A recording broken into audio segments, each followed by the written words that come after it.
South Africa கிரிக்கெட்டில் பார்த்தீங்கன்னா சனிக்கிழமை வந்து 2 மேட்ச் நடக்க இருந்துச்சு. 2மே மழையால கேன்சல் பண்ணிட்டாங்க. நேற்று நடந்த மேட்ச்சில் பார்த்தீங்கன்னா எம்ஐ கேப்டனும் பேல் ரைட்ஸும் விளையாடினாங்க. இதில் வந்து எம்ஐ கேப்டன் வந்து 88 ரனில் ஆல் அவுட் ஆகிட்டாங்க.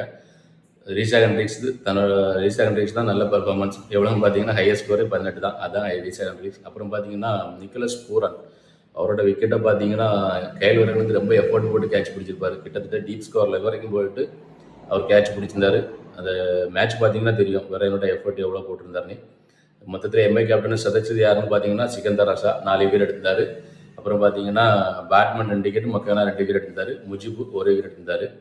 அது சேஸ் பண்ண வந்த பாரல்ஸ்ல வந்து ஈஸியாக ஜெயிச்சிட்டாங்கன்னு சொல்லணும். லாஸ்ட் மேட்ச் நல்லா விளையாந்த பிரிட்டர்ஸும் ட்ரிபிள் தான் ஓப்பனிங் வந்தாங்க. பிரிட்டர்ஸ் ஒரு ரனில் அவுட் ஆகிட்டார். ட்ரிபிள் வந்து பொறுமையாக விளையாடி 34 ரன் எடுத்துகிட்டு போயிருந்தார். அதுக்கப்புறம் வந்து ஹெர்மன் வந்து 10 ரன்னு, மெரைனும் 10 ரன் அந்த மாதிரி அடித்தாங்க. இன்னைக்கு கடைசியில் மில்லர் மட்டும் 9 பால் 19 கொஞ்சம் வேகமாக ஆடினார். 13 ஓவர்லேயே ஈஸியாக வின் பண்ணிட்டாங்க. போஸ்ட் 1 விக்கெட்டும், ரஷித் கான் 1 விக்கெட்டும், போல்ட்டும் 1 விக்கெட் எடுத்தாங்க.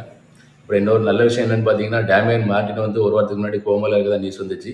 இப்போ வந்து கில்கிரிஸ்ட் வந்து இன்ஃபார்ம் பண்ணியிருக்காரு, ரெக்கவர் ஆகிட்டு வராரு, கொஞ்சம் நார்மலாக ஆகிட்டாருன்னு பேசிகிட்டு இருக்காரு.